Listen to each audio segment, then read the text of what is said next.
কি গরম পড়েছে বন্ধুরা, দেখো আমি খেতে বসেছি, খিদে পেয়ে গেছে। সকালবেলা রুটি করেছি, এই দেখো রুটি করেছিলাম। আমি এখন রুটি আর আলু কুমড়োর তরকারি খাচ্ছি। মেয়েকে আনতে গেছিলাম, খুব খিদে পেয়ে গেছে গো। সকালবেলা 1 কাপ চা 2টো বিস্কুট খেয়ে গেছিলাম, আর এখন খাবো। ভীষণ খিদে পেয়ে গেছে।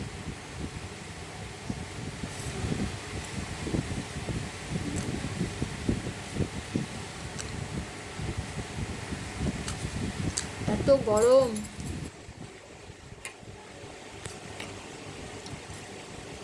রাস্তার লোকের হিট স্ট্রোক হয়ে যাচ্ছে গরমে।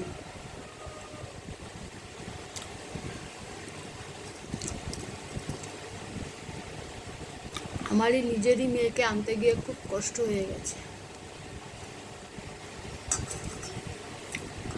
বৈশাখ মাসের রোদ্দুর, আর 2-3 দিন পরে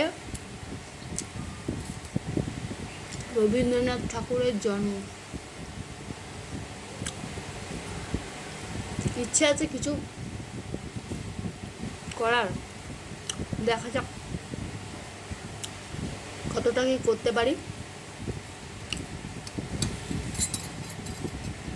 এত গরম, কিছু করতে পারছি না, বাইরে বেরোতে পারছি না, শুধু মেয়েকেই আনতে যেতে পারছি।